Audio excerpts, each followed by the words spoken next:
Bismillahirrahmanirrahim. Assalamualaikum warahmatullahi wabarakatuh. Pemirsa yang dirahmati Allah, marilah kita simak ceramah dari Buya Rosi Hasyim dengan tema cara mensucikan roh, akal, kolbu, dan pikiran. Sebelumnya marilah kita bersolawat terlebih dahulu. Allahumma sholli ala Sayyidina Muhammad wa ala ali Sayyidina Muhammad. Selamat menyaksikan. Kita masuk ke fasal tentang taharah. Bagaimana cara membersihkan akal. Jadi kalau taharah dalam ilmu fikih membersihkan badan dari hadas kecil, hadas besar. Dalam tasawuf yang dibersihkan bukan hadas, ya, bukan hadas najis, ya, tapi sesuatu yang mengotori akal, mengotori pikiran, mengotori kolbu dan ruh. Ini yang mau kita baca. Mari kita kirimkan suratul Fatihah untuk ruhaniyah Sayyidina Muhammad SAW dan pengarang kitab ini dan guru-guru yang mengajarkan saya Thariqat Samaniyah dan juga para awliya, para qutbul aqtab, para abdal, para ghaus dan jami' ibadihi salihin. Al-Fatihah.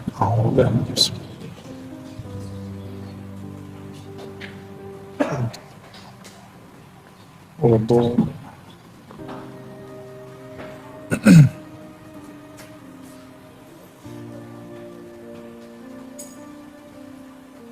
Dustur ya Sayyidina Rasulullah. Fataharatul aqli mimma bi'adami wukufihi inda qawnin minal akwan. Jadi kemarin kita bahas, ya, tasfiyah, takhliyah. Maka tasfiyah, takhliyah, pembersihan itu ada pada akal, fikiran, kolbu, ruh, sir, hawas zahir. Maka sekarang beliau detailkan akal ini mesti dibersihkan dengan apa? Bi'admi, dengan tidak wukufihi, berhenti, inda qawnin minal akwan, berhenti memandang alam. Alhamdulillah kami seminggu ini naik gunung, ya, naik gunung gede. Sebelumnya Gunung Karang, dan itu unik-unik, ya. Cuma nggak ngajak Buya Hasfi lagi di kampung, ya. Kalau nggak kita ajak tuh, kita seksa Buya Hasfi di atas, ya. biar jalan tuh, biar pegel-pegel kakinya tuh. No, hampir nggak bisa jalan tuh, udah after tuh. Kebanyakan orang baru merasakan tafakkur, tadabbur. Sebenarnya mereka salah sebut, ayo tadabbur alam. Rata-rata masih begitu. Padahal yang benar tafakkur alam, ya. Kebanyakan orang bertafakkur kepada alam itu ke gunung, padahal alam itu dirinya sendiri. Diri kita ini alam, benar nggak? Apapun kejadian di alam, termasuk pada diri, itu akal nggak boleh mentok di situ. Itu maksudnya al-aqlu bi'admi wuqufihi. Pembersihan akal, toharohnya akal, wudhunya akal, dengan cara apa? Si akal ini tidak mentok ketika terjadi suatu masalah. Dia tidak terhenti, dia tidak terganggu dengan adanya masalah. Sering terganggu nggak kalau ada masalah? Sering. Berarti akalnya belum bersih. Akalnya belum bersih. Harus dibersihkan. Wa taharatul fikr, ternyata akal itu secara harfiah berarti yang mengikat diri. Makanya nggak ketawa-ketawa sendiri, kan? Kalau ketawa-ketawa sendiri berarti akalnya udah lepas itu.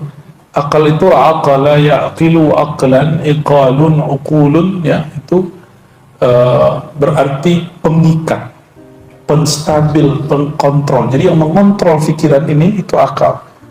Itu sebabnya saya masih ngajar di kampus, saya masih ngajar kitab, nggak hanya wirid-wirid doang, nggak hanya ngomong-ngomong pengalaman batin doang. Supaya apa? Supaya diikat, dikontrol oleh akal.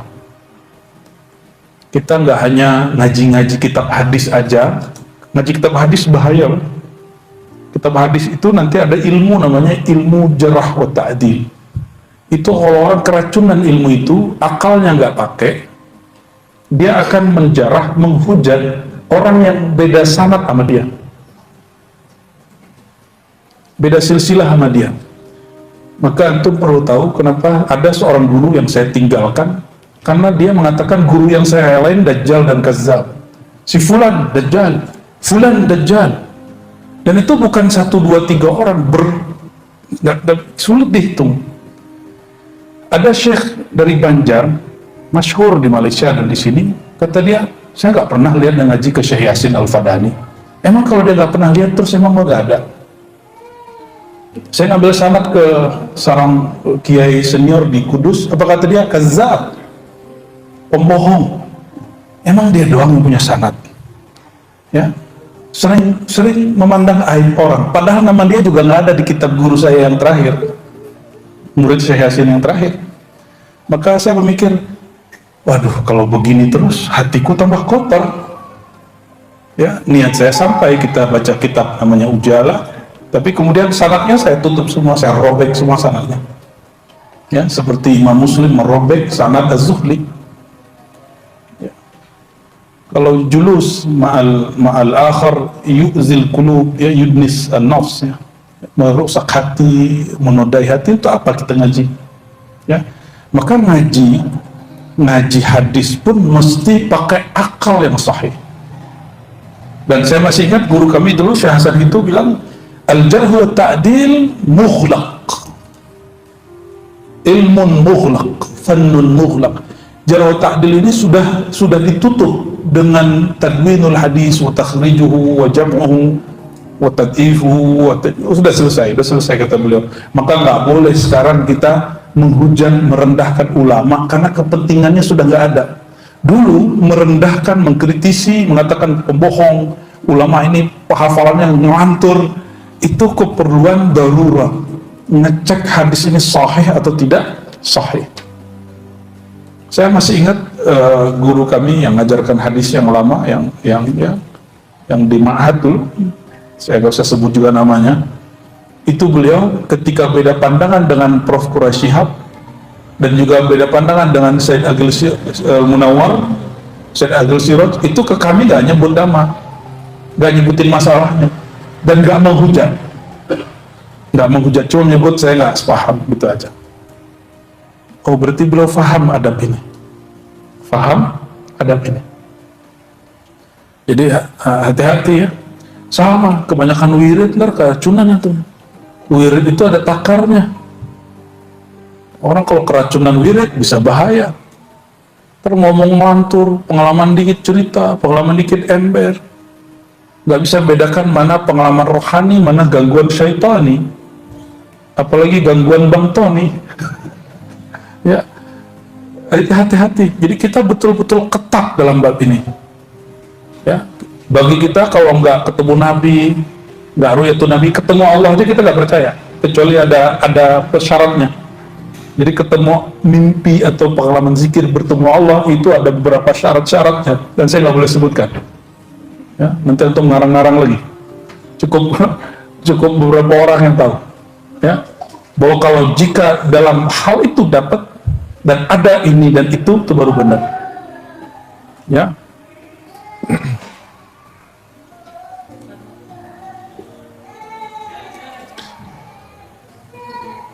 Wa taharatul fikr alla yamur.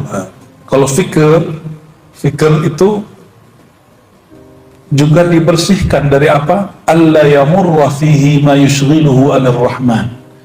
La yamur, tidak lewat padanya, pada fikiran, ma yushghiluhu, yang menyibukkannya dari Allah yang Maha Rahman.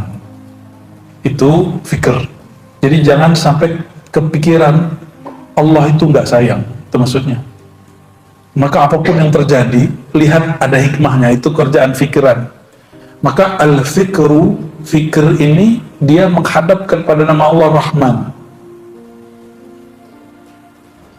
Pikiran kita dia menghadap kepada nama Allah Rahman. Maka si fikr ini dia kalau bekerja dengan baik, dia akan melihat segala sesuatu ada hikmahnya. Itu kerjaannya, ya. Wa idza kunta fil wuqufil ma'mur maqhuran utita bi mujahadatika kamalan wa ujura. Ya. Dan apabila engkau dalam berusaha berhenti itu, ya, fil wukuf, dalam wukuf berhenti pada bab itu, ma'al ma'mur, padahal ada diperintahkan, makhura, rasa dipaksa. Jadi kalau kita berusaha dan itu terasa berat tapi bisa dijalanin gitu, maksudnya utita bimujahadatika kamalan, maka engkau akan diberikan dalam mujahadahmu kesempurnaan dan kehormatan dari Allah Subhanahu wa ta'ala. Kapan orang akan diberikan kesempurnaan? Kalau dia mujahadah. Kalau dia sholat khusyuk itu mudah atau susah? Karena nggak tahu tekniknya. Nggak tahu tekniknya. Naik motor itu susah apa mudah? Nyetir mobil susah apa mudah? Ya, karena nggak tahu tekniknya. Kalau tahu tekniknya, justru kalau nggak naik motor susah. Jadi susah itu relatif. Ya. Semakin orang digembleng, dilatih, maka dia semakin sempurna. Ya, uktita bimujahadatika kamala. Oleh karenanya, ini perhatikan, wali majzub tidak boleh jadi mursyid kecuali dia jadi murid lagi. Mesti dia jadi murid lagi, dia latihan riyadhah lagi, dia mujahadah lagi, baru dia jadi mursyid. Karena wali majzub, waliyan, dia belum mursyidah, dia mesti waliyan mursyidah. Mursyid itu tugas, wali itu apa? Anugerah makom dari Allah. Bedain tugas sama makom anugerah dari Allah Subhanahu wa ta'ala. Jadi antum kalau ketemu wali-wali majzub jangan minta sesuatu, ya. Cukup dihormati, cukup husnuzon kepadanya, dan juga jangan berlebihan. Orang jelas orang gila disebut wali majzub, itu wali kejedot namanya, bukan wali majdub, wali kejedot. Al-qalb. Yang ketiga, jadi tadi bersucinya akal, bersucinya fikir, bersucinya kolbu. Kolbu dengan apa dia bersuci? Farahuhu wa tasfiyatuhu anil aghyar. Terkosongkan kolbu dan terbeningkan kolbu, terbersihkan kolbu anil aghyar, dari selain Allah, dari makhluk. Coba di kolbunya ada nama siapa? Nah, itu pentingnya talqin. Talqin itu nanam biji asma, nama Allah di dalam, supaya dia tumbuh sehingga dia rindang. Nanti dia berbuah, buahnya nanti ada biji lagi, tumbuh lagi, begitulah terus. Nah, yang sudah ditalqin, saya berdoa semoga diberi Allah istiqomah. Ya, amalkan itu. Nggak bisa banyak ya, sedikit. Mending sedikit istiqomah daripada banyak sekali sebulan. Ya, mending sedikit istiqomah daripada banyak sekali sebulan. Itu gak ada manfaat. Gak ada manfaat, udah mati. Itu ulang lagi talqinnya. Jadi yang nggak ngamalin sebulan, ulang talqinnya, gak ada manfaat. Atau nggak usah talqin sekali, ngaji ke tempat lain. Ya, berarti antum nggak serius. Nama Allah udah dimasukin kok dibuang-buang.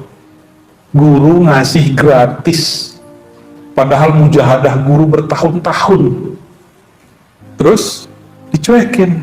Ya, saya bertemu beberapa orang syekh, ya, ngajarin murid, diajarin nama-nama Allah yang rahasia-rahasia itu. Dari sekian puluh orang, cuma 5 orang yang ngalim. Itu marahnya bukan main. Ya, kita kasih fasilitas, kok malah kalian taruh, kalian main-mainin. Itu ditutup sama beliau. Itu kejadian, ya. Nah, jangan sampai itu terjadi. Nggak bisa 30, ya 25 lah. Nggak bisa 25, ya 15 lah. Nggak bisa 3, nggak bisa juga. Kita sholatin yang tentang nyebut nama Allah itu perlu, ya. Diulang. Saya sibuk. Emang ente sibuk apa megang handphone kok bisa lama? Ya, nonton YouTube kok bisa lama? Buka Instagram kok bisa lama? Tapi buka Instagram kolbu kok nggak bisa cepat? Nggak ada lagi. Ini zaman sudah begini zamannya. Jangan lagi kasih maaf kepada diri kita yang malas. Ya. Baik, kita lanjut. Jadi taharahnya kalbu dengan apa? Berusaha mengosongkannya, membersihkannya dari selain Allah. Gimana cara memulainya? Mulai sebut nama Allah yang sudah ditalkinkan. Itu caranya.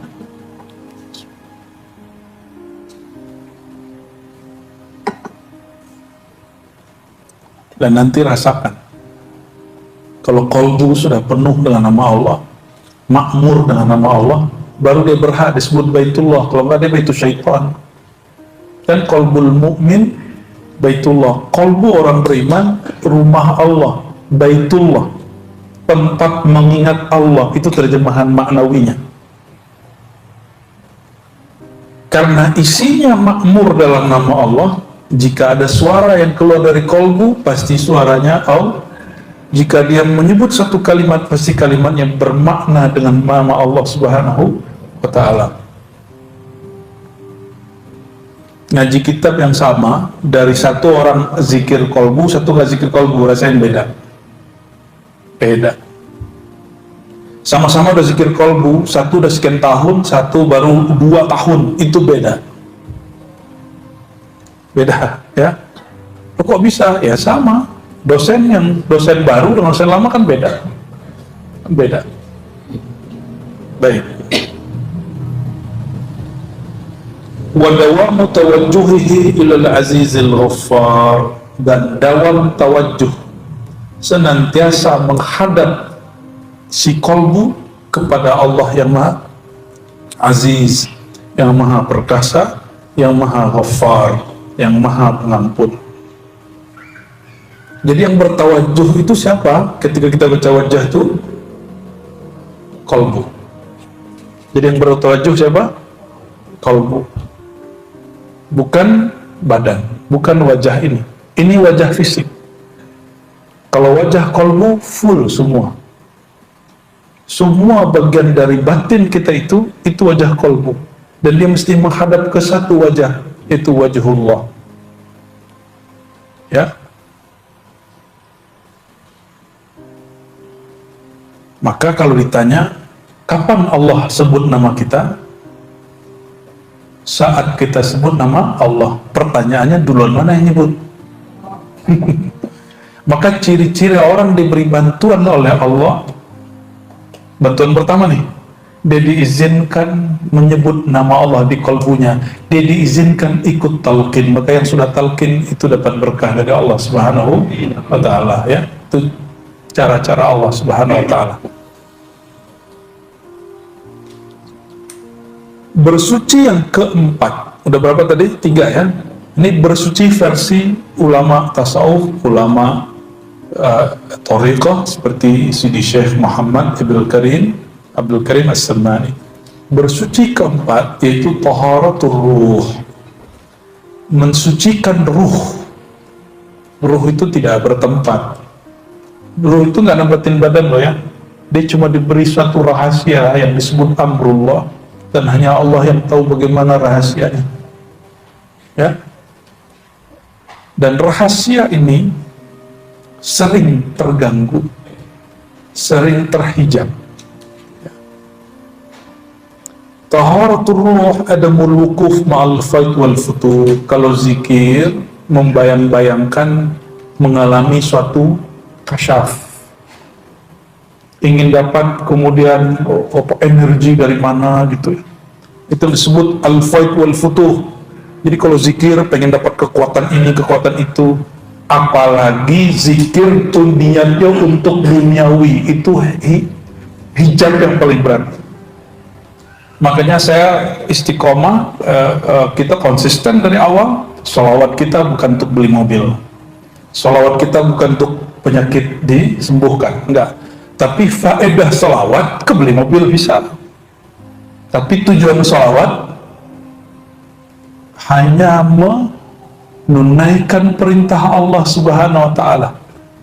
Sallu alaihi wa sallimu taslima. Wahai orang yang di kalbunya ada nur iman, bersolawatlah kepadanya. Karena kita betul ada iman, maka kita jawab, kepatuhan itulah tujuannya. Itu yang disebut ta'abbudi. Dalam bahasa usul fikih disebut apa? Ta'abbudi, sekedar penghambaan kepada Allah. Kalau antum soal ingin sembuh, itu menjadikan faedah sebagai tujuan. Mesti kuliah lagi. Di kampus sudah ada namanya fikih maqasidi. Apa namanya? Fikih maqasidi. Itu ilmu baru. Ulama mulai sadar, itu ilmu diambil gabungan antara ilmu usul fikih, falsafah, tasawuf. Ya, baru ketemu pola itu. Makanya sebagian orang mengharamkan ilmu maqasidi karena ada filsafatnya. Ya terserahlah ya. Kita tidak mengharamkan ilmu, yang diharamkan cuma doror ilmu. Kata Imam Ghazali, ilmu sihir itu syarifun fi zatihi, masih mulia pada zatnya, tapi pada kegunaan dan tujuannya doror, maka dia disebut ilmun la yanfa, ilmu yang tidak bermanfaat. Nabi doanya apa? Allahumma inni as'aluka ilman nafi'an, ilmu yang bermanfaat tolong diberi kepada kami ya Allah. Yang bermanfaat itu syai'un yuqarribuka ilal maula, sesuatu yang mendekatkan engkau kepada Allah Ta'ala. Itu yang disebut ilmu yang bermanfaat. Saya kalau belajar hadis lalu saya merasa jadi ahli hadis, pintar mendebat Wahabi, Salafi, Khawarij, terus merasa diri hebat. Itu ilmunya darar, la yanfa', nggak bermanfaat ya. Apalagi belajar Thariqah supaya apa? Supaya tahu alam gaib, supaya mudah ketemu Nabi Khidir gitu ya. Ya, supaya gampang ketemu Nabi Muhammad gitu. Nggak begitu kita. Kita hanya Rabbi zidni ilma. Karena ilmu itu adalah aqrabul wasail ilallah. Ilmu itu adalah wasilah terdekat kepada Allah. Maka kita minta ilmu kepada Allah Subhanahu wa ta'ala. Ini doa munajat ketika kita mulai zikir samaniyah ya. Ya, yang belum talqin nanti kabarin yang khidmah di sini, daftar aja. Nanti kalau udah banyak kita buat talqin lagi. Ya, kalau di sini sengaja buat talqinnya berjamaah. Ya, insya Allah. Gimana talqin kemarin? Seru nggak? Yang sudah ikut seru? Nggak ikut? Ya nggak ikut. Yang seru lah. Yang nggak ikut ya salam lah. Alhamdulillah, nikmat sekali ya. Nyebut nama Allah itu nikmat. Dan yang tidak merasakan getaran, tapi dia menyesali, ada apa dengan diriku, orang menangis, itu dia dapat juga itu. Dia dapat namanya muhasabah. Dia dapat apa? Dan muhasabah itu adalah isti'dad talqin, berarti dia itu baru persiapan talqin untuk ke depan. Lumayan lah. Oke, kita lanjut. Taharatur ruh, bersuci pada ruh adalah tidak bertujuan, tidak berhenti pada anugerah-anugerah batin, penglihatan kasyaf ya, energi batin, warna-warna cakra, aura latifah. Nah, kita nggak bertujuan itu. Oh, di kolbu, latifah kolbu ada warna cahayanya begini, itu udah nyimpang. Boleh diketahui tapi bukan untuk dijadikan tujuan ya.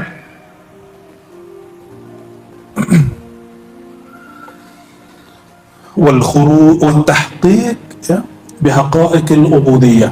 Ruh itu membersihkannya, kalau tadi di-cut dari semua niat-niat yang nggak benar itu, lalu membuktikan hakikat ubudiyah, penghambaan. Hamba yang maksud adalah kita sebagai orang yang patuh kepada Allah Subhanahu wa ta'ala. Ubudiyah itu, saudara-saudariku, menyembahnya tanpa syarat, menyembah Allah tanpa syarat.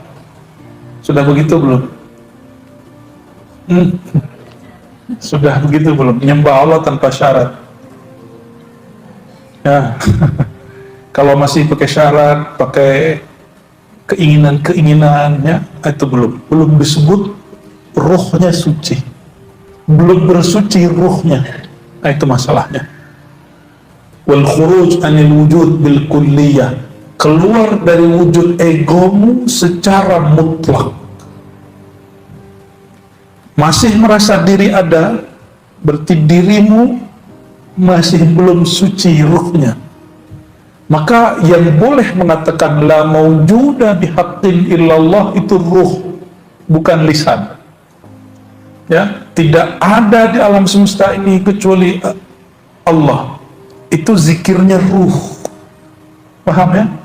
Kalau kolbu nggak boleh ngomong gitu. Kolbu mesti baca la ilaha illallah. Ya, nggak boleh kolbu baca la maujuda illallah, nggak boleh. Kafir itu dia langsung, zindik dia langsung. Ini ada yang maujuda illallah. Tapi kalau ditambah boleh la maujuda bihaqqin, baru boleh pakai lisan. Tidak ada yang wujud pada hakikatnya dengan zatnya kecuali Allah, baru boleh. Tipis-tipisnya, tipis-tipis. Ini perhatikan, ini tipis-tipis.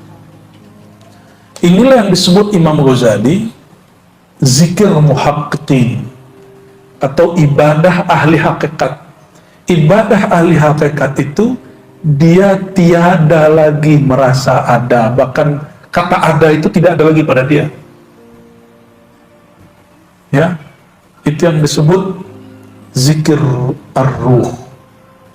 Zikir ar-ruh. Nah, nanti sebagian ulama menjelaskannya dengan kata musyahadah dan lain sebagainya.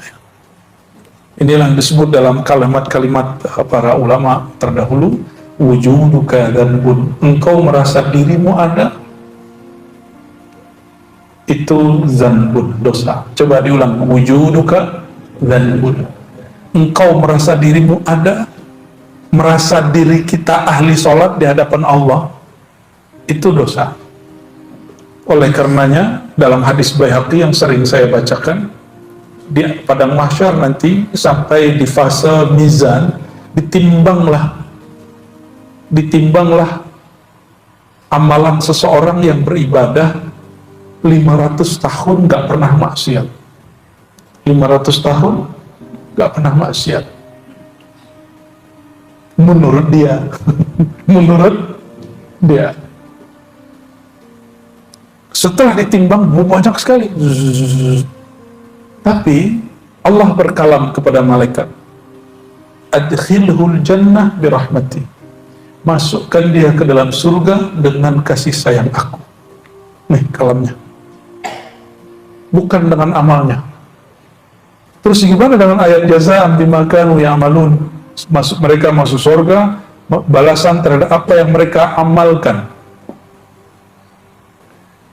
Orang awam memahami amal itu amal zahir, mereka lupa ada namanya amal ruh.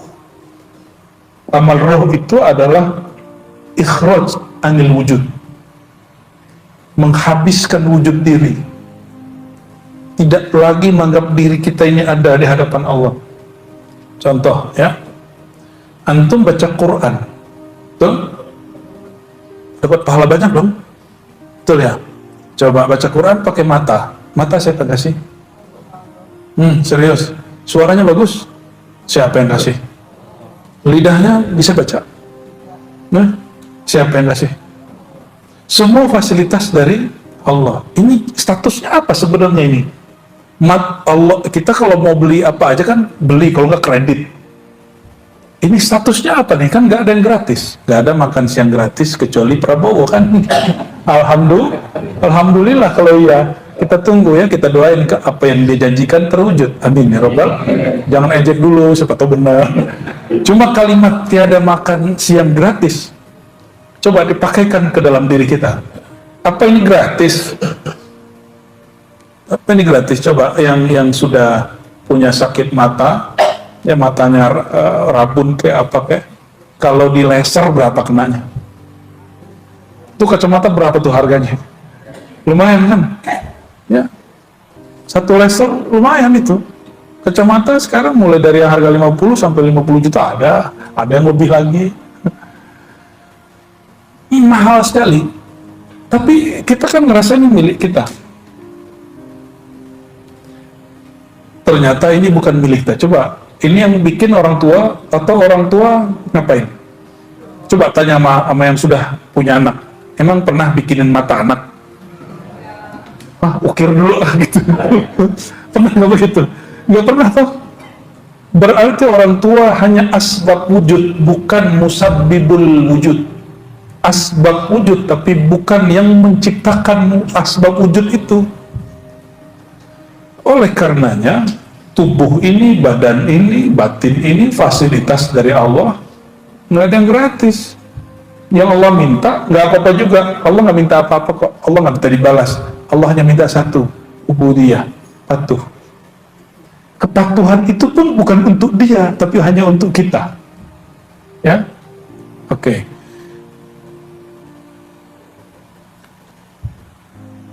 Wal khuruj anil wujud bil kulliyah. Ketika seseorang merasa dirinya masih ada, maka terjadi dengan orang yang beribadah 500 tahun itu. Orang yang ibadah 500 tahun itu kemudian protes, ya Rabb, adkhilni al-jannata bi'amali. Tolong masukkan aku ke dalam surga dengan amal solehku. Belagu bener ya. Ini yang disebut wujuduka dzanbun. Wujudmu adalah dosa.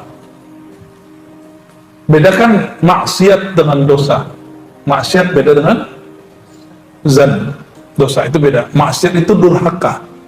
Kalau zanbun, salah adab, ya, lalai, ghaflah, itu sudah zanbun. Lalu apa kata Allah? Oke, kalau gitu lebaran. Jadi dia kan naik banding tuh. Naik banding kan dia tuh. Dia pengen fasilitas yang lebih besar. Itu orang kurang bersyukur ternyata ya. Maka Allah mengatakan kita buka pengadilan baru. Kata Allah kepada malaikat, hadis Baihaqi, hadis Hasan, ambil satu matanya, jangan dua-duanya. Ambil satu matanya, timbang. Ditimbang masuk satu mata, dengan 500 tahun dia beribadah. Apa yang terjadi? Matanya sama beratnya dengan semua amalnya. Baru satu mata. Lalu Allah mengatakan, wahai malaikat, ambil satu lagi. Di situ dia kemudian sujud. Ya Rabb, adkhilnil jannah ya rahmatik. Ya Allah, tolong minta ampun. Masukkan aku ke dalam surgamu dengan kasih sayangmu. Baru dia takut. Baru separuh mata, wirid kita nggak sanggup untuk melawannya. Ya, justru ibadah yang kita kerjakan itu berkat rahmat Allah Subhanahu wa ta'ala. Dan ini yang saya yakini, mumpung ini bulan Juli, ya Juli, mau Agustus, itulah rahasia proklamasi. Kalimat atas berkat rahmat Allah. Itu yang mengikat Indonesia sampai sekarang.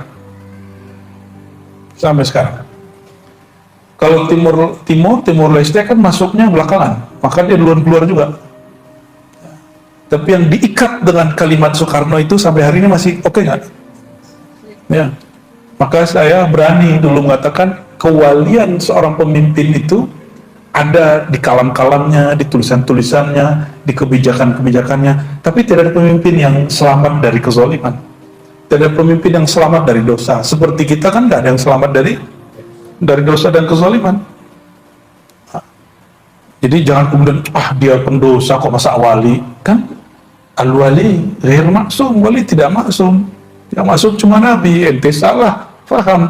Jangan-jangan ente rafidah, ya, meyakini wali tidak berdosa. Ya, kita Ahlus Sunnah meyakini wali tetap berdosa, wali tetap bermasalah, wali tetap diundung banyak masalah. Itulah rahasia kalimat.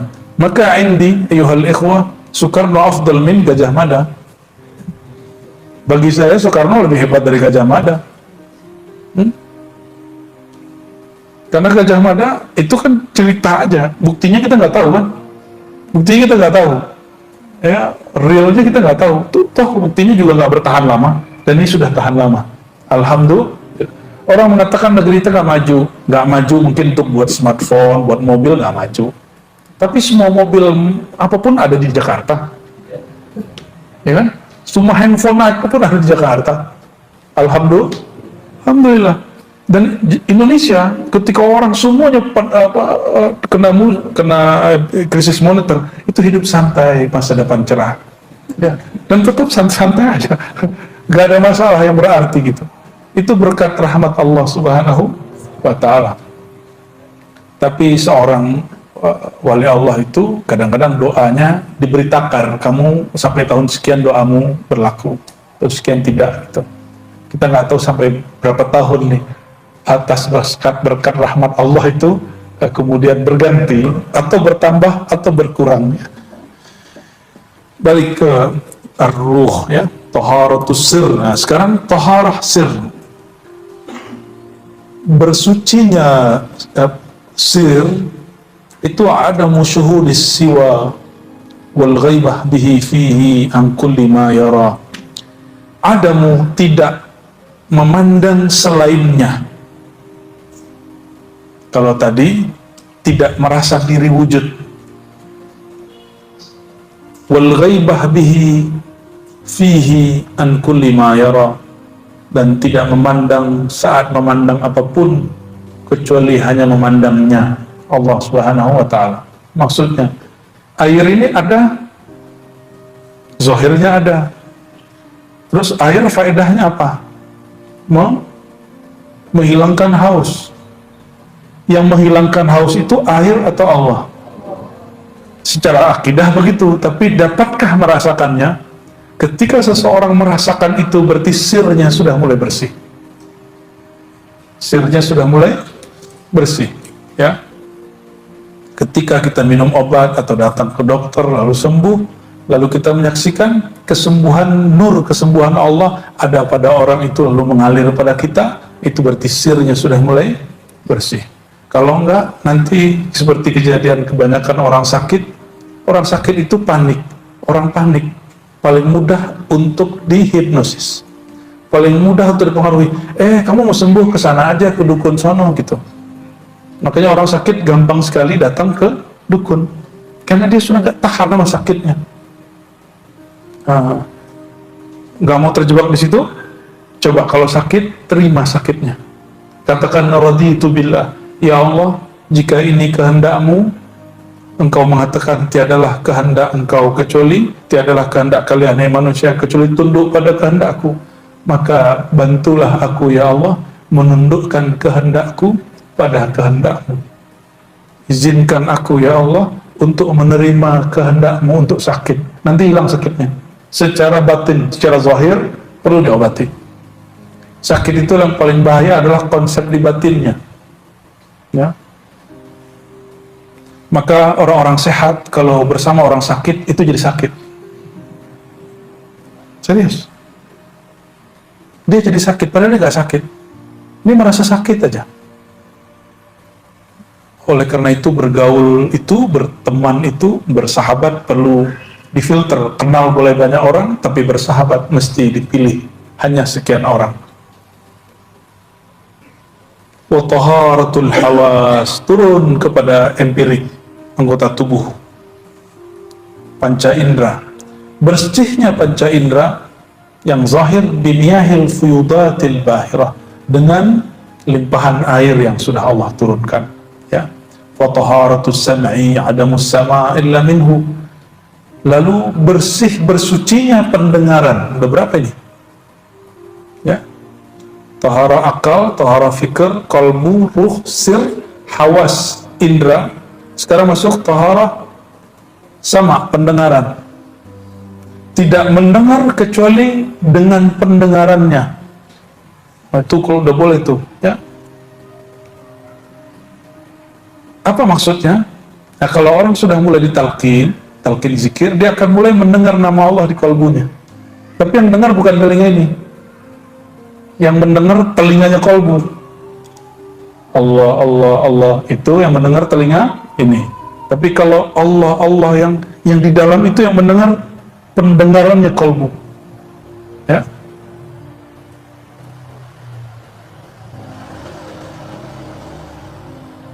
Taharatul ain ala musyuhudu ghairil ain fi kulli ain wa bain wa hasan wa syain. Nah, ini bahasanya canggih ini. Bersihnya mata pandangan yaitu tidak ada musyuhudu ghairil ain, tidak memandang selain, ya, zat Allah fi kulli ain, di setiap tempat, jarak dan lain sebagainya, ya.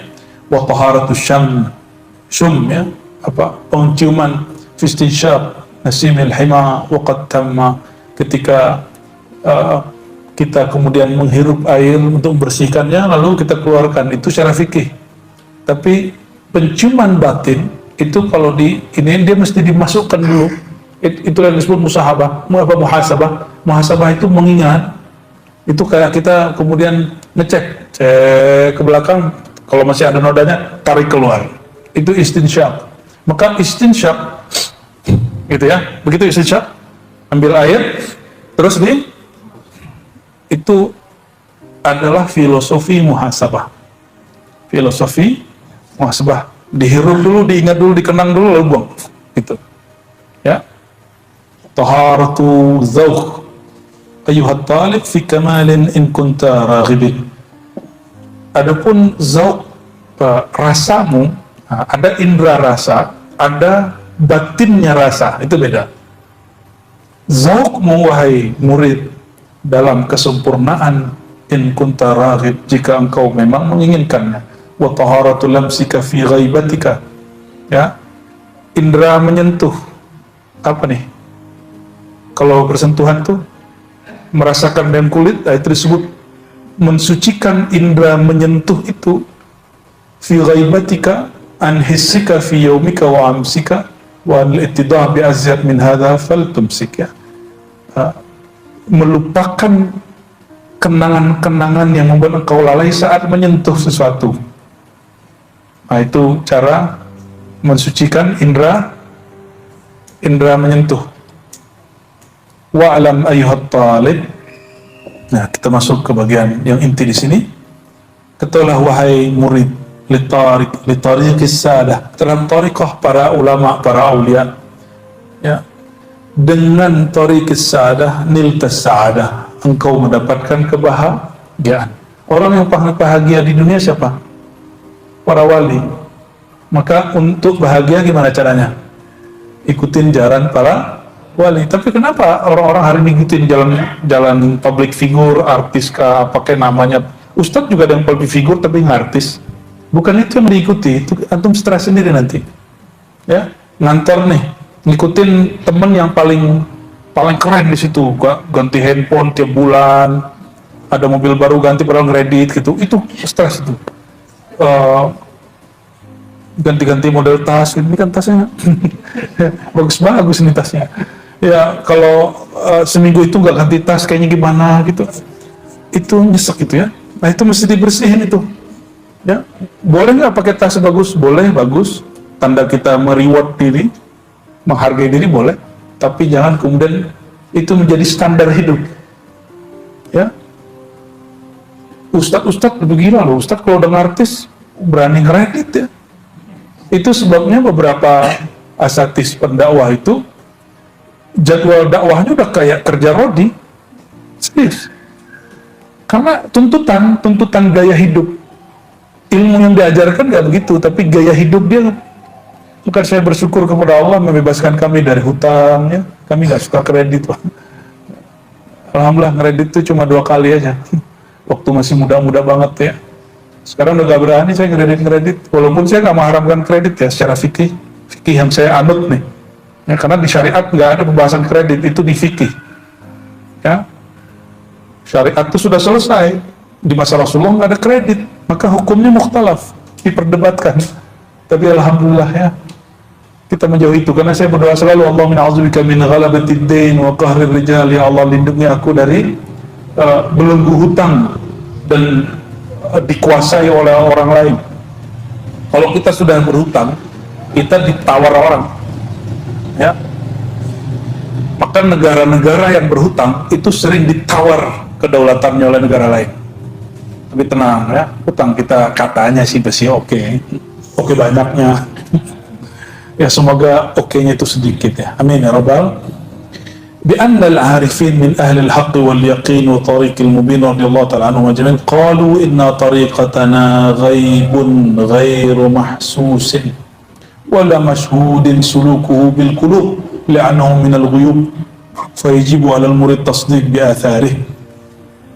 Ini perhatikan, thariqat itu bukan pakaian yang khas Maka di ribat itu nggak ada pakaian thariqah. Kalau kami mengijazahkan khirqah yang dipakai untuk tutup kepala atau serban imamah, itu bukan pakaian thariqah, itu ijazah dari Sayyidina Muhammad SAW kepada sahabat, sahabat ke tabi'in, terus sampai kepada kita. Ya. Jadi tidak ada namanya pakaian orang tarekat, nggak ada. Ya. Makanya boleh pakai pakaian apa aja kan? Kecuali dia talqin dianjurkan pakai baju putih-putih, biar kayak ya seru gitu, ngeliat putih-putih itu asik.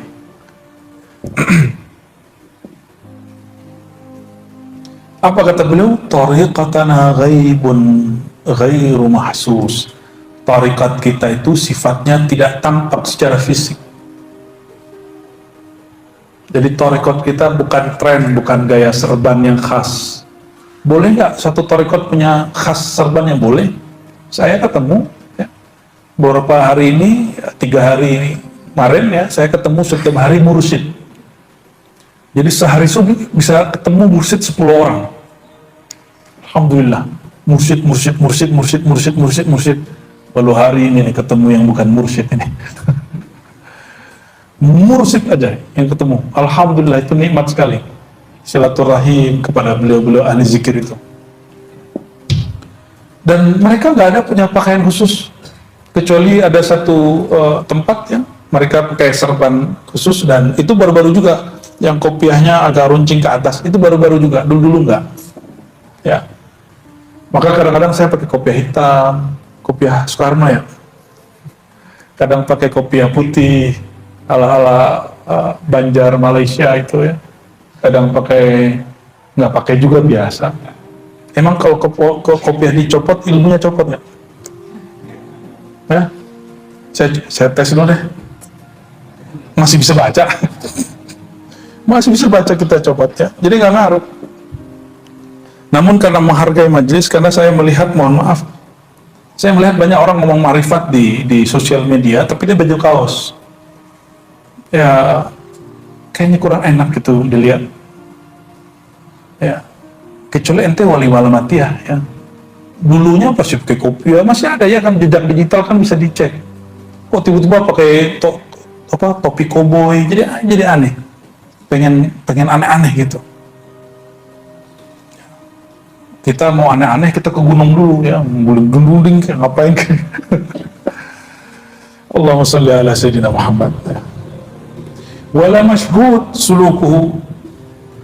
Suluknya thariqat ahli tasawuf itu tidak disaksikan oleh kasat mata, tapi bil qulub, hanya ya, wala mashhud suluku, bahkan ya, bukan begini, ini titiknya salah nih, saya ulangi, ini ngasih titiknya nggak pas. Inna thariqatana ghaibun wa mahsus wala mashhud, titiknya di sini kalau yang punya kitab.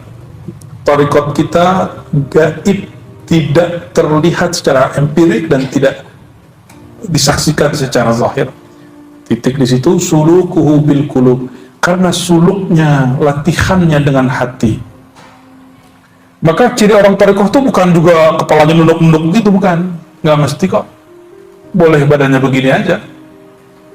Ya. Saya dulu kalau zikir memang kepala saya miring, karena ada kitab yang nganjurin begitu, kepala miring ke kiri gitu ya. Tapi malah sakit di sini. Apalagi kita sudah mulai ada kolesterol dikit kan.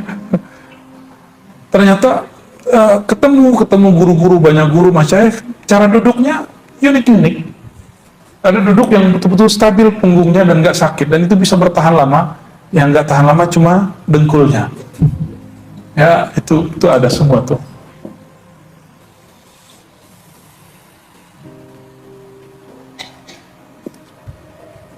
Li'annahu minal ghuyub, karena ma'rifat dari Allah itu dari kegaiban, dari alam gaib ya.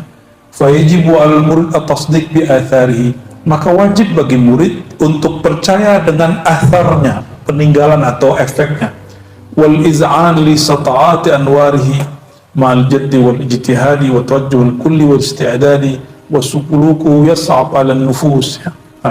Yang tadi nggak perlu, sudah saya jelaskan secara umum. Sekarang masuk Kenapa tidak lihat dengan kasat mata? Kalau orang latihan-latihan, kalau latihan binaraga, fitness, gimana? Kelihatan? Silat kelihatan? Kelihatan. Apalagi? Kalau orang kuliah kelihatan? Kalau kuliah itu tugas akhirnya nulis paper, nulis skripsi, tesis, disertasi. Kelihatan barangnya? Diuji juga kelihatan. Kalau thariqah itu nulisnya di kolbu, ujiannya di kolbu, ya, hasilnya di dalam kolbu. Jadi nggak ada namanya wajah mursyid, itu nggak ada. Wajah orang usul itu nggak ada.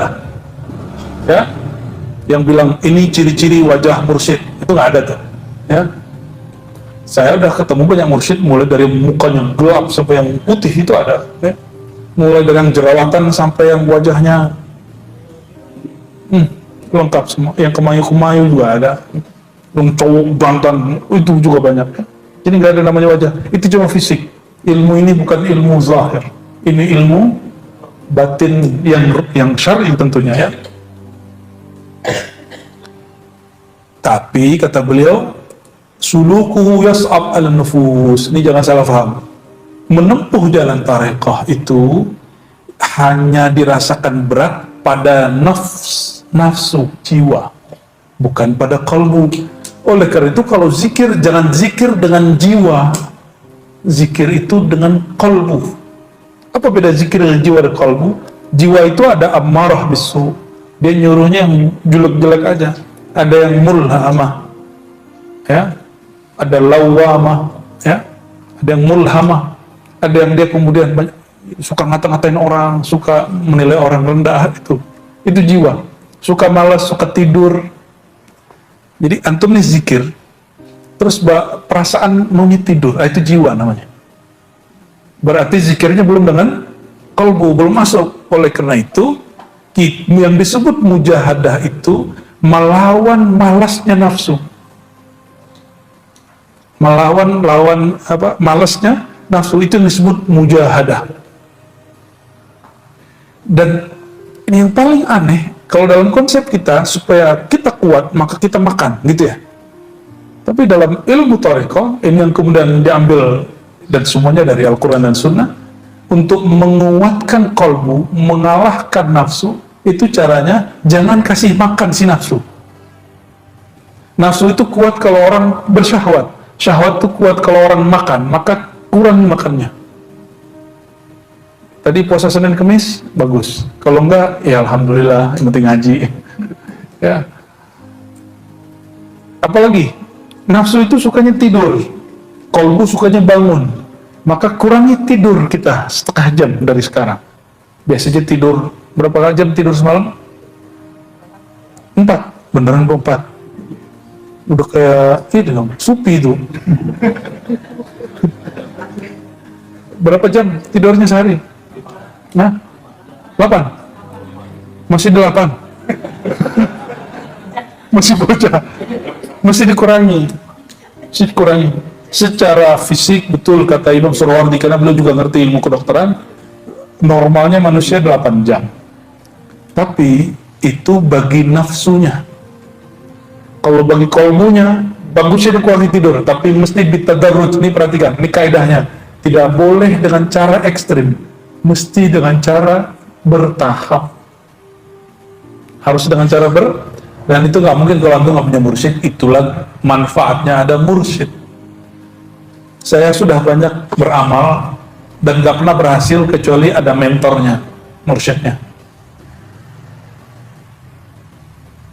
Jadi, saya nggak perlu punya mursyid. Ya sudah, ente sendiri aja. Emang juga butuh ente. Ya, mursyid itu nggak butuh murid yang perlu mursyid. Jangan murid merasa sok penting. Ya, yang boleh merasa sok penting itu guru, karena memang dia dibutuhkan. Coba pernah ngamalin zikir tapi dari YouTube, pasti nggak jarang istiqomah. Kalau ketinggalan dibayarin aja. Tapi kalau ketemu guru, terus guru bilang amalkan pagi sore, langsung dikerjain besok. Amalan ini, wirid ini 1000 sehari, dikerjain langsung. Walaupun cuma 7 hari. Lumayan lah. Ya, maka lemes-lemes lagi ketemu guru. Itu gunanya halaqah. Halaqah itu ngecas. ngecas kolbu, karena kolbunya disedot kekuatannya oleh nafs. Nah, ini yang bikin kita sulit ya. Jadi sorga itu sulit kalau pakai nafsu, ke Allah itu sulit kalau dengan nafsu, tapi kalau dengan kolbu dia mudah ya. Jadi orang yang suka ngeluh itu dia orang yang dimensi hidupnya baru nafsiyah, kita sebut nafsiyah. Apa istilahnya? Belum kolbiyah, kolbu. Likaunihi ilma dzauqin la yustaru fit turus. Ilmu ini bukan ilmu yang ditulis di buku. Nah, maka dulu di UIN itu waktu ada fakultas usuluddin membuat jurusan tasawuf, itu dosen-dosennya debat. Jangan disebut jurusan tasawuf, cukup ilmu tasawuf. Gak tahu sekarang clearnya yang mana. Saya sudah nggak ngajar di UIN 2017, sudah keluar. Ada yang tahu? Ya, sekarang yang ada UIN, siapa yang tahu? Jurusan tasawuf Pak, ilmu tasawuf. Yang cocok di kampus ilmu, jangan disebut jurusan tasawuf. Karena ilmu tasawuf bukan ilmu yang disusun di PowerPoint, bukan yang tertulis di kitab. Jadi untuk apa kita ngaji kitab? Ngaji kitab itu menambah semacam keilmuan supaya tasawur deskripsinya tentang tasawuf itu pas. Nah, nanti dikerjain, diamalin gitu ya. Maka mengajar pakai kitab pun mesti dengan zauq kolbu. Itu yang saya sebut tadi. Kitab yang sama, tapi guru yang pertama zikir 10 tahun, zikir yang guru yang kedua zikir 20 tahun. Beda nggak efeknya? Beda. Kenapa bisa berbeda? Karena zauq dia yang berbeda. Ya, apa yang berbeda? Zauq dia yang berbeda. Apa arti zauq? Rasa dia bertuhan. Rasa dia bertuhan. Ini abis sunat nih. Wah, selamat ya. Mulai gede berarti itu ya. Nah, ini kaedahnya. Hazal ilmu tasawuf ini ghair mastur fit turus. Ada kalimat di sini, la yustaru fit turus. Tidaklah ilmu yang ditulis dicetak di kitab. Jadi waktu saya dengar ada seseorang merendahkan Imam Al-Jili, pengarang kitab Al-Insan Al-Kamil, apa kata dia? Itu buku kan buku bacaan saya waktu remaja tuh. Gaya bener dia ya. Emang ente faham waktu remaja baca kitab itu? Saya waktu remaja 2005 baca kitab Insan Kamil 5 kali baru faham. Padahal saya sudah suluk berkali-kali. Dia katanya nggak ngaku bertorikoh juga. Mungkin yang dia maksud tahu bahasa Arabnya. Kalau bahasa Arab teks Insan Kamil sama dengan kitab bahasa Arab biasa. Yang berbeda itu makna yang ada di dalamnya. Ya.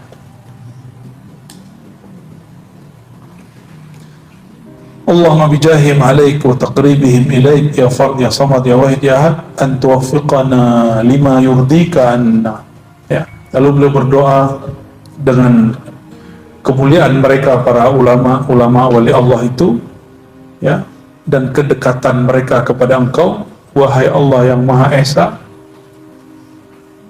bimbinglah aku kepada jalan yang Engkau ridhoi, ya, agar aku menjadi hamba yang sebenar-benarnya hamba, ya. Dan sampai akhir ini isinya doa. Jadi kajian kita malam ini berhenti pada toharoh dalam istilah Imam Muhammad bin Abdul Karim Samani. Ini berbeda dengan toharoh dalam kitab fiqh, ya, ini berbeda. Barangkali itu kita lanjut ke kitab yang kedua, kitab Al-Lumah. Di halaman ke-6 kitab ini ada salawat dari beliau. Allahumma salli wa sallim ala sayyidina wa maulana Muhammad wa ala ali sayyidina Muhammad abadal abad wa amadil amad salatan ma laha haddun yuhaddad ولا تدخل تحت قيد عدد وعلى التابعين وتابع التابعين إلى يوم الدين والحمد لله رب العالمين. الفاتحة. بسم الله.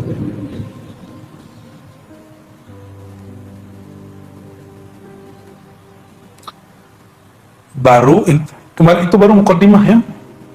Insya Allah bulan depan kita akan masuk insya Allah Fasal pertama yaitu makom pertama dalam kewalian, yaitu makom taubah. Jangan sembarangan, taubat itu awal makom kewalian. Awal makom